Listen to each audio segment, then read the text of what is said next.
ಎಲ್ರಿಗೂ ನಮಸ್ಕಾರ. ಇವತ್ತೇನು ವಿಶೇಷ ಅಂದರೆ ನನ್ನ ಮೊದಲನೇ ಟೆಂಪಲ್ ವ್ಲಾಗ್ ಇದು.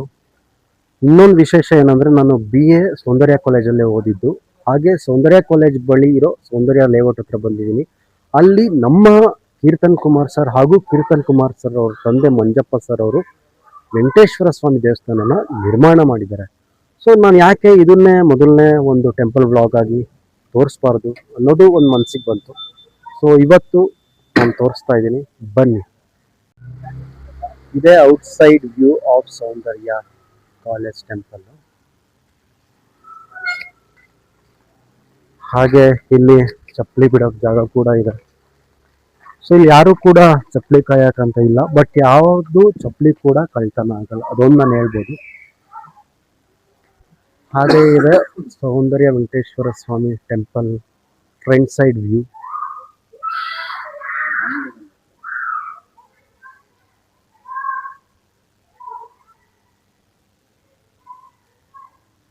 ಇನ್ನೊಂದು ವಿಶೇಷ ಏನಂದ್ರೆ ಈ ಟೆಂಪಲಲ್ಲಿ ಅಂದರೆ ಟೆಂಪಲ್ ಮುಂದೆ ಬಾವಿ ಕೂಡ ಇದೆ.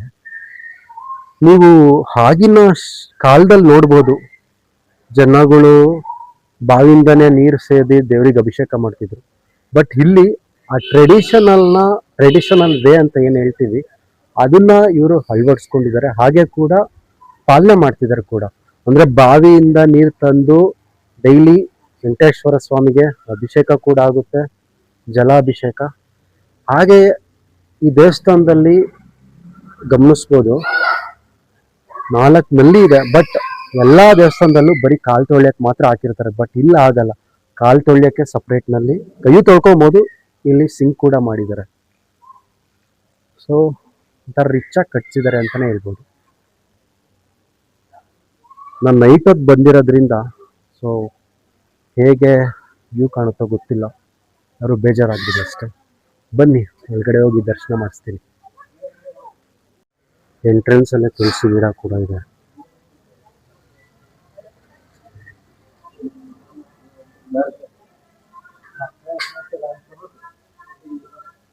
ನೀವು ಎಂಟ್ರೆನ್ಸ್ ಬರ್ತಿದ್ದಂಗೆನೆ ಗರುಡಗಂಬ ನೋಡ್ಬೋದು. ಈ ಗರುಡಗಂಬ ಬಂದು ವೆಂಕಟೇಶ್ವರ ಸ್ವಾಮಿ ಎದುರುಗಡೆ ಸ್ಥಾಪನೆ ಆಗಿರೋ ಗರುಡಗಂಬ. ಸೊ ಈ ಗರುಡಗಂಬನ ಪ್ರದಕ್ಷಿಣೆ ಮಾಡೋದ್ರಿಂದ ಗರುಡ ದೇವರ ಹಾಗೂ ವೆಂಕಟೇಶ್ವರ ಸ್ವಾಮಿ ಆಶೀರ್ವಾದ ಸಿಗುತ್ತೆ. ಹಾಗೆ ಇದರ ಮುಂದೆ ನಿಂತ್ಕೊಂಡು ನಾವು ಮನಸ್ಸಿನಲ್ಲಿ ಯಾವುದೇ ರೀತಿ ಸಂಕಲ್ಪ ಮಾಡೋದ್ರಿಂದ ಅತಿ ಶೀಘ್ರವಾಗಿ ಆ ಸಂಕಲ್ಪ ಕೈಗೂಡುತ್ತೆ ಅಂತಲೇ ಹೇಳ್ಬೋದು. ಹಾಗೆ ನಮ್ಮಲ್ಲಿರೋ ಕೆಟ್ಟ ಭಾವನೆಗಳನ್ನು ಹೋಗಲಾಡಿಸುತ್ತೆ, ಪಾಸಿಟಿವ್ ಎನರ್ಜಿ ಬರುತ್ತೆ. ಬನ್ನಿ ದೇವ್ರ ದರ್ಶನ ಕೂಡ ಮಾಡಿಸ್ತೀನಿ.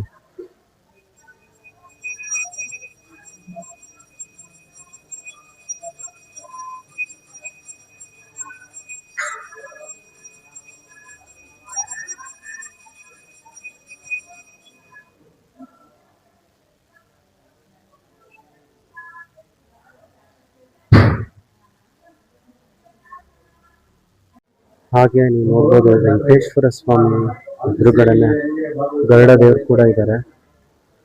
ಈ ಟೆಂಪಲ್ ವಿಶೇಷತೆ ಏನಪ್ಪಾ ಅಂದ್ರೆ ನೀವು ಇಷ್ಟು ದೊಡ್ಡ ಗರುಡ ದೇವ್ರನ್ನ ಎಲ್ಲೂ ನೋಡಕ್ ಸಾಧ್ಯನೇ ಇಲ್ಲ, ಬರೀ ಟೆಂಪಲಲ್ಲಿ ಮಾತ್ರ ಸಾಧ್ಯ. ಅಂದ್ರೆ ಈ ನೀವು ಬೆಂಗಳೂರಲ್ಲಿ ಎಲ್ಲೇ ಟೆಂಪಲ್ನ ಅಬ್ಸರ್ವ್ ಮಾಡಿ, ಯಾರೂ ಕೂಡ ಗರುಡ ದೇವ್ರನ್ನ ವಿಗ್ರಹನ ಈ ರೀತಿ ಮಾಡ್ಸಕ್ ಚಾನ್ಸೇ ಇಲ್ಲ.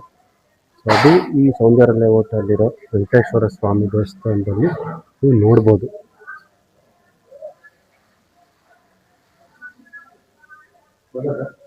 ಹಾಗೆ ಈ ಟೆಂಪಲ್ ಸುತ್ತಮುತ್ತ ಯಾವ ರೀತಿ ಇದೆ ನೋಡೋಣ ಬನ್ನಿ. ಸೊ ಇದೇನು ನೋಡ್ತಿರ್ಬೋದು, ಇಲ್ಲಿ ಹೋಮ ನಡೆಯುತ್ತೆ. ಹಾಗೆ ಸೊ ನೀವೇನಾದರೂ ದೇವ್ರಿಗೆ ಅಭಿಷೇಕ ಮಾಡಿಸೋದಾಗಿರಲಿ ಅಥವಾ ಅರ್ಚನೆ ಮಾಡಿಸೋದಾಗಿರಲಿ, ಈ ರೇಟ್ ಇದೆ ನೋಡಿ.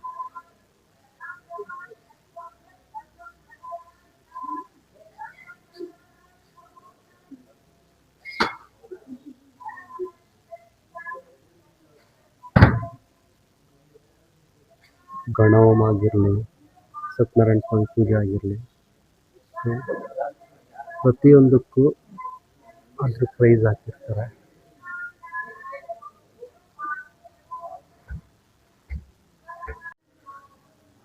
ನಾನು ದೇವ್ರ ದರ್ಶನ ಪಡ್ಕೊಂಡು ಈಗ ದೇವ್ರ ಪ್ರದಕ್ಷಿಣೆ ಮಾಡೋಣ ಅಂತ ಈಚೆ ಬಂದಿದ್ದೀನಿ. ಇಲ್ಲಿ ಏನು ನನಗೊಂದು ಅನುಭವ ಆಗಿದ್ದೇನೆಂದರೆ, ನಾನು ಈ ಥರ ಟೆಂಪಲ್ನ ನಾನು ಒಂದು ಫೀಲ್ ಮಾಡ್ಕೊಬೇಕಂದ್ರೆ ಒಂದು ಧರ್ಮಸ್ಥಳದಲ್ಲಿ ಈ ಥರ ಶೈಲಿಲಿರೋ ಟೆಂಪಲ್ನ ನೋಡ್ಬೋದು. ಅದು ಬಿಟ್ಟರೆ ಮಂಗಳೂರು ಸೈಡಲ್ಲಿರೋ ಟೆಂಪಲ್ಸ್ಗಳಲ್ಲಿ ನಾವು ನೋಡ್ಬೋದು. ಈ ಬೆಂಗಳೂರಲ್ಲಿ ಈ ಥರ ಮಂಗಳೂರು ಶೈಲಿಲಿ ಕಟ್ಸಿರೋ ಟೆಂಪಲ್ನ ನೋಡಬೇಕಂದ್ರೆ ಅಪರೂಪದಲ್ಲಿ ಅಪರೂಪ ಕಂಡ್ರಿ. ಅಂಥದ್ರಲ್ಲಿ ನಮ್ಮ ಸೌಂದರ್ಯ ಕಾಲೇಜ್ ಹತ್ರ ಇರೋ ವೆಂಕಟೇಶ್ವರ ಸ್ವಾಮಿ ದೇವಸ್ಥಾನ ಒಂದು ಮಂಗಳೂರು ಶೈಲಿಯಲ್ಲಿ ನಿರ್ಮಾಣ ಆಗಿದೆ. ಇಲ್ಲಿ ಇನ್ನೊಂದು ಏನಪ್ಪ ಅಂದರೆ, ಒಂದು ಡಿವೈನ್ ಎನರ್ಜಿನ ನಾವು ಫೀಲ್ ಮಾಡ್ಕೊಬೋದು. ದಿನನಿತ್ಯ ಜೀವನದಲ್ಲಿ ಯಾರಿಗೆ ಸ್ಟ್ರೆಸ್ ಇರಲ್ಲ ಹೇಳಿ, ಎಲ್ಲರಿಗೂ ಇದ್ದೇ ಇರುತ್ತೆ. ಈ ಟೆಂಪಲ್ಗೆ ಒಂದ್ಸಲಿ ಕಾಲಿಟ್ಟು ಒಳಗಡೆ ಬಂದಿದ ತಕ್ಷಣ ಒಂದು ಪೀಸ್ಫುಲ್ ಆಗಿರೋ ವಾತಾವರಣ ನಾವು ಪಡ್ಕೊಬೋದು. ಜೊತೆಯಲ್ಲಿ ನಮ್ಮ ಮನಸ್ಸು ಕೂಡ ಒಂದು ಶಾಂತಿ ಆಗುತ್ತೆ.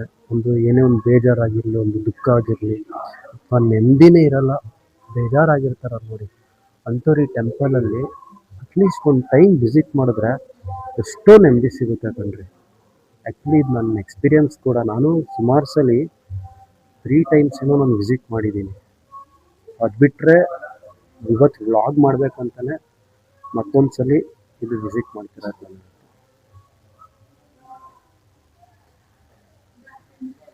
ಇನ್ನೊಂದು ವಿಶೇಷ ಏನಂದರೆ, ಇಲ್ಲಿ ಪ್ರತಿದಿನ ಏಕಾಂತ ಸೇವೆ ಅನ್ನೋದಿರುತ್ತೆ. ಅದೊಂದು ಇಲ್ಲಿ ವೆಂಕಟೇಶ್ವರ ಸ್ವಾಮಿ ದೇವಸ್ಥಾನದಲ್ಲಿ ನೀವು ನೋಡ್ಬೋದು. ಬಟ್ ಮಿಕ್ಕಿದ್ದು ವೆಂಕಟೇಶ್ವರ ಸ್ವಾಮಿ ದೇವಸ್ಥಾನದಲ್ಲಿ ತುಂಬ ಕಮ್ಮಿ. ಬಟ್ ಇಲ್ಲಿ ಈ ವಿಶೇಷತೆನ ನಾನು ಹೈಲೈಟ್ ಮಾಡ್ತಾ ಇದ್ದೀನಿ. ನಮಸ್ಕಾರ, ನನ್ನ ಹೆಸರು ಉಮಾದೇವಿ ಅಂತ. ನಾವು ಸೌಂದರ್ಯ ಇವತ್ತು 14ನೇ ಕ್ರಾಸಲ್ಲಿದ್ದೀವಿ. ನಮ್ಮನೆಗೂ ದೇವಸ್ಥಾನಕ್ಕೂ ಒಂದು 100 ಮೀಟ್ರು ಇದೆ. ನಾವು ಪ್ರತಿದಿನ ಬರ್ತಾ ಇರ್ತೀವಿ ದೇವಸ್ಥಾನಕ್ಕೆ. ಸಾಯಂಕಾಲ 5 ಗಂಟೆಯಿಂದ ಶುಕ್ರವಾರ ಮಂಗಳವಾರ ಲಲಿತಾ ಸಹಸ್ರನಾಮ, ವಿಷ್ಣು ಸಹಸ್ರನಾಮ ಎಲ್ಲ ಕರ್ತೀವಿ. ಸಾಯಂಕಾಲ 7:30 8 ಗಂಟೆಗೆ ಏಕಾಂತ ಸೇವೆ ಇರುತ್ತೆ. ಆ ಏಕಾಂತ ಸೇವೆಗೆ ಬರ್ತೀವಿ. ನಮಗೆ ಬಂದಿರೋಂಥ ಹಾಡುಗಳನ್ನ ನಾವು ಹೇಳ್ತೀವಿ. ಹೇಳಿ ಆಮೇಲೆ ದೇವರ ದರ್ಶನ ಮಾಡಿಕೊಂಡು ನಾವು ಮನೆಗೆ ಹೋಗ್ತೀವಿ. ಇಲ್ಲಿ ಶ್ರೀನಿವಾಸ ನೆಲೆಸಿರೋದ್ರಿಂದ ಸೌಂದರ್ಯ ಲೇಔಟೇ ಒಂದು ಕ್ಷೇತ್ರ ಪ್ರಸಿದ್ಧಿ ಆದಂಗೆ ಆಗಿದೆ. ನಮಗಂತೂ ಇಲ್ಲಿ ಬಂದರೆ ನೆಮ್ಮದಿ, ಸುಖ, ಒಂಥರ ಶಾಂತಿ, ನೆಮ್ಮದಿ ಇದೆ. ಇಲ್ಲಿ ಸುಖ, ಶಾಂತಿ, ನೆಮ್ಮದಿ ಎಲ್ಲೂ ಸಿಕ್ಕೋದಿಲ್ಲ. ಇಲ್ಲಿ ಪೂಜೆಗಳು ಅಷ್ಟೇ ತುಂಬ ಶಾಸ್ತ್ರೋಕ್ತವಾಗಿ, ವೈಭವಪೂರ್ವಕವಾಗಿ ಆಗುತ್ತೆ. ಆ ಹೆಸರೇ ವೆಂಕಟೇಶ್ವರ ಸ್ವಾಮಿ ಆಗಿರೋದ್ರಿಂದ ಇಲ್ಲೆಲ್ಲ ದೇವಸ್ಥಾನದ ಕೈಂಕರ್ಯಗಳು ಯಶಸ್ವಿಯಾಗಿ ವೈಭವಪೂರ್ವಕವಾಗಿ ಆಗುತ್ತೆ. ನೋಡೋಕ್ಕೆ ಎರಡು ಕಣ್ಣು ಸಾಲದು. ಈ ವಯಸ್ಸಲ್ಲಿ ನಮಗೆ ಈ ಥರ ಒಂದು ಅವಕಾಶನ ಕಲ್ಪಿಸ್ಕೊಟ್ಟ ಮಂಜಪ್ಪನವ್ರ ಮನೆಗೂ ನಮಗೂ ನಮ್ಮ ಎಲ್ಲ ಬಡಾವಣೆಯವ್ರಿಗೂ ಇದರಿಂದ ತುಂಬ ಒಳ್ಳೆಯದಾಗಲಿ ಆಗ್ತಾ ಇದೆ ಅಂತ ಹೇಳಕ್ಕೆ ಇಷ್ಟಪಡ್ತೀನಿ. ಈ ದೇವಸ್ಥಾನಕ್ಕೆ ಬರ್ತಿರ್ತೀರಲ್ವಾ, ನಿಮ್ಗೇನು ಅನುಭವ ಆಗಿದೆ ಅಂತ? ನನಗೆ ತುಂಬ ಅನುಭವ ಆಗಿದೆ, ಹೇಳೋಕ್ಕೆ ಸಾಲೋದಿಲ್ಲ. ನನ್ನ ಮನಸ್ಸು ತುಂಬ ಆಗಿದೆ. ನನ್ನ ಯಜಮಾನರು 1.5 ವರ್ಷದಿಂದ ತೀರೋದ್ರು. ತುಂಬ ಚೆನ್ನಾಗಿದ್ವಿ ನಾವು. ಅಕಸ್ಮಾತ್ ಅವ್ರು ಹೋಗಿದ್ರಿಂದ ನನ್ನ BP ತುಂಬ ಹೈ ಆಗಿತ್ತು. ಈ ದೇವಸ್ಥಾನ ಕಟ್ಟಿದ ಓನರ್ ಇದ್ದಾರೆ ನಮ್ಮ ಮಂಜಪ್ಪ ಅವರು, ನಾವು ಮೊದಲಿಂದ ಗೊತ್ತ. ಅವ್ರು ಯಾವಾಗೂ ಕೇಳೋರು, ಆರಾಮಿದ್ದೀರಾ ಆರಾಮಿದ್ದೀರಾ. ಈ ದೇವಸ್ಥಾನ ಕಟ್ಟಿದ ಮೇಲೆ ನಾನು ಹೇಳಿದೆ, ನನ್ನ BP ಎಲ್ಲ ಕಡಿಮೆ ಆಗಿದೆ. ಇಲ್ಲಿ ಬಂದು ನಾನು ವಿಷ್ಣು ಸಹಸ್ರನಾಮ ಓದ್ತೀನಿ, ದೇವಸ್ಥಾನಕ್ಕೆ ಬಂದು ದೇವ್ರ ಕೈ ಮುಗಿತೀನಿ, ಮನಸ್ಸಿಗೆ ಶಾಂತಿ ಸಿಗುತ್ತೆ. ಹಾಗಾಗಿ ನನ್ನ BP ಕಡಿಮೆ ಆಗಿದೆ, ಆರಾಮಿದ್ದೀನಿ ಅಂತ ಹೇಳಿದೆ. ಅವ್ರು ಹೇಳಿದ್ರು ತುಂಬ ಖುಷಿ ಆಯಿತು ಇದನ್ನು ಕೇಳಿ. ನನ್ನ ಸೊಸೆ ಅವರ ಸ್ಕೂಲ್ನಲ್ಲಿ ಕೆಲಸ ಮಾಡ್ತಾರೆ. ಅವಳು ಹೇಳ್ತಿದ್ದರು, ಮಮ್ಮಿಗೆ ಆರಾಮಿಲ್ಲ, ಮಮ್ಮಿಗೆ ಆರಾಮಿಲ್ಲ. ಈಗ ನಾನು ಆರಾಮಾಗಿದ್ದೀನಿ. ಅವಳು ಹೇಳ್ತಾರೆ, ಅವಳು ಖುಷಿಯಾಗಿದ್ದೆ, ನೀನು ಖುಷಿಯಾಗಿದ್ದೆ, ನನಗೆ ಖುಷಿ ಆಯಿತು ಅಂತ ಹೇಳಿದ್ರು. ಹೀಗೆ ನನಗೆ ತುಂಬ ಅನುಭವ ಆಗಿದೆ. ಇನ್ನೂ ನಿದ್ದೆ ಚೆನ್ನಾಗಿ ಬರುತ್ತೆ. ಮೊದಲೆಲ್ಲ ತುಂಬ ನಿದ್ದೆಗೆ ಇರ್ತಿದ್ದೆ ನಾನು, ಚಿಂತೆಯಲ್ಲೇ ಇರ್ತಿದ್ದೆ. ಆ ಚಿಂತೆ ಎಲ್ಲ ದೂರ ಇದೆ. ಮನೆಯಿಂದ ಹತ್ತಿರ ದೂರ ಹೋಗೋದಂದ್ರೆ ನನ್ನ ಹತ್ರ ಆಗೋದಿಲ್ಲ. BP ಎಲ್ಲ ಇತ್ತಲ್ಲ ಮೊದಲೇ, ದೂರ ಹೋಗ್ತಿರ್ಲಿಲ್ಲ.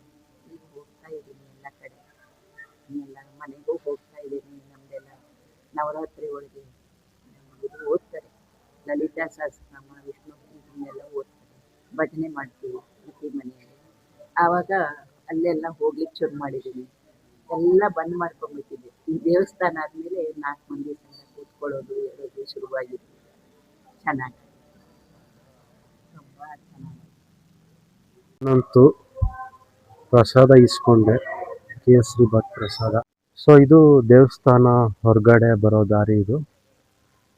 ಇಲ್ಲಿ ಏನಪ್ಪಾ ಅಂದ್ರೆ ಕಾರ್ ಪಾರ್ಕಿಂಗ್ ಆಗಿರ್ಲಿ, ಗಾಡಿ ಪಾರ್ಕಿಂಗ್ ಆಗಿರ್ಲಿ, ಯಾವುದೇ ರೀತಿ ಚಾರ್ಜಸ್ ಇರಲ್ಲ. ಔಟ್ ಸೈಡ್ ಕೂಡ ಒಂದು ಸ್ಪೇಷಿಯಸ್ ವಾತಾವರಣ ಇದೆ. ಇನ್ನೊಂದು ನೀವು ನೋಡ್ತಿರ್ಬೋದು, ಎಷ್ಟೊಂದು ದೇವಸ್ಥಾನದಲ್ಲಿ ನೀವು ಗಮನಿಸಿರ್ತೀರ, ತುಂಬಾ ಗಂಗೆ ಅಂಗಡಿಗಳು ಇರ್ತವೆ, ಇಲ್ಲಿ ಯಾಕಿಲ್ಲ ಅಂತ. ಬಟ್ ಇಲ್ಲಿ ಒಂದಿದ್ರು ಕೂಡ ದೇವರಿಗೆ ನಾವೇನು ಭಕ್ತಿಯಿಂದ ಸಲ್ಲಿಸ್ತೀವಲ್ಲ, ಅಷ್ಟು ಪೂಜಾ ಸಾಮಗ್ರಿಗಳು ಕೂಡ ಇಲ್ಲಿ ಕಂಪ್ಲೀಟ್ ಆಗಿ ಸಿಗುತ್ತೆ. ಒಂದು ತುಳಸಿ ಹಾರ ಇರ್ಬೋದು, ಹೂವು ಇರ್ಬೋದು, ಬಾಳೆಹಣ್ಣು ಇರ್ಬೋದು, ಕಡ್ಡಿ ಕರ್ಪೂರ ಇರ್ಬೋದು, ಅರ್ಶಿನ ಕುಂಕುಮ, ವಿಭೂತಿ ಗಟ್ಟಿ, ಹಾಗೆ ಗಂಧ ಕೂಡ ಸಿಗುತ್ತೆ ಕಂಡ್ರಿ. ಸರ್ ನಮಸ್ಕಾರ. ನಮಸ್ಕಾರ. ಸರ್ ನೀವು ದೇವಸ್ಥಾನ ಟೈಮಿಂಗ್ಸ್ ಅಷ್ಟಕ್ಕೆ ಮಾತ್ರ ಇರ್ತೀರಾ ಅಥವಾ ಓಲ್ಡ್ ಡೇ ಪೂರ್ತಿ ಇರ್ತೀರಾ? ಟೈಮಿಂಗ್ಸ್ ಅಷ್ಟು ಮಾತ್ರ ಇರ್ತೀವಿ ಅಷ್ಟೇ. ನಾ ತಿಳ್ಕೊಬೋದಾ ಎಷ್ಟೊತ್ತವರೆಗೂ, ಎಷ್ಟರಿಂದ ಎಷ್ಟೊತ್ತವರೆಗೂ ಇರ್ತೀರಾ? ನಾವು ಬೆಳಗ್ಗೆ 6 ಗಂಟೆಯಿಂದ ಸಾಯಂಕಾಲ ಮಧ್ಯಾಹ್ನ 12:30 ತನಕ ಇರ್ತೀವಿ. ಮತ್ತೆ ಸಾಯಂಕಾಲ 4:30 ನೈಟ್ 9 ಗಂಟೆ ತನಕ ಇರ್ತೀವಿ. ಓಕೆ ಓಕೆ, ಸರಿ ಸರ್, ಥ್ಯಾಂಕ್ ಯು. ಗೈಸ್, ಈಗ ಜಸ್ಟ್ ವೆಂಕಟೇಶ್ವರ ಸ್ವಾಮಿ ದರ್ಶನ ಕೂಡ ಆಯಿತು. ನನಗಂತೂ ಒಂದು ಪಾಸಿಟಿವ್ ಎನರ್ಜಿ ಕೂಡ ಸಿಕ್ತು. ಹಾಗೆ ನೀವೇನಾದರೂ ಈ ಟೆಂಪಲ್ಗೆ ವಿಸಿಟ್ ಮಾಡೋರೆ ಆಗಿದ್ರೆ, ಅಥವಾ ಸೌಂದರ್ಯ ಕಾಲೇಜ್ ಹತ್ರ ಬಂದು ಈ ಟೆಂಪಲ್ನ ವಿಸಿಟ್ ಮಾಡಬೇಕು ಅಂದರೆ, ಫಸ್ಟ್ ಮೈನ್ 12 ಕ್ರಾಸ್ ಹತ್ರ ಬಂದು ಸೌಂದರ್ಯ ವೆಂಕಟೇಶ್ವರ ಸ್ವಾಮಿ ಟೆಂಪಲ್ ಬೋರ್ಡ್ ಇರುತ್ತೆ, ಅಲ್ಲಿ ಬಂದು ನೀವು ಟೆಂಪಲ್ನ ವಿಸಿಟ್ ಮಾಡ್ಬೋದು. ಹಾಗೆ ಏನಾದರೂ ಅಡ್ರೆಸ್ ಗೊತ್ತಾಗಲಿಲ್ಲ ಅಂದರೆ ಇಲ್ಲಿ ನಿಯರ್ ಬೈ ಯಾರ ಹತ್ರನಾದರೂ ಕೇಳಿ, ಸೌಂದರ್ಯ ಕಾಲೇಜ್ ಹತ್ರ ಇರೋ ವೆಂಕಟೇಶ್ವರ ಸ್ವಾಮಿ ಟೆಂಪಲ್ ಅಂತ. ಸೊ ಅವ್ರು ನಿಮಗೆ ಅಡ್ರೆಸ್ ಗೈಡ್ ಮಾಡ್ತಾರೆ. ಸೊ ನೀವು ಕೂಡ ಬನ್ನಿ, ಒಂದು ಡಿವೈನ್ ಎನರ್ಜಿನ ಎಕ್ಸ್ಪೀರಿಯನ್ಸ್ ಮಾಡಿ ಅಂತಾನೆ ಹೇಳ್ಬೋದು. ನನಗಂತೂ ಸ್ಯಾಟಿಸ್ಫೈ ಆಗಿದೆ ಈ ವ್ಲಾಗು, ನಿಮಗೂ ಸ್ಯಾಟಿಸ್ಫೈ ಆಗುತ್ತೆ ಅಂತ ಅನ್ಕೊಂಡಿದ್ದೀನಿ. ಹೋಪ್ ಇದು ನಂದು ಫಸ್ಟ್ ವ್ಲಾಗ್ ಆಗಿರೋದ್ರಿಂದ ಸ್ವಲ್ಪ ಕರೆಕ್ಷನ್ಸ್ ಇರುತ್ತೆ, ಬಟ್ ಮುಂದೆ ಬರ್ತಾ ಬರ್ತಾ ವ್ಲಾಗಲ್ಲಿ ನಾನು ಕರೆಕ್ಷನ್ಸ್ ನಾನು ಮಾಡ್ಕೊತೀನಿ. ಸೊ ಇದಾಗಿತ್ತು ಇವತ್ತಿನ ಒಂದು ಟೆಂಪಲ್ ವ್ಲಾಗ್. ನಮಸ್ಕಾರ, ನಾನು ಮೋಹನ್, ಬಾಯ್.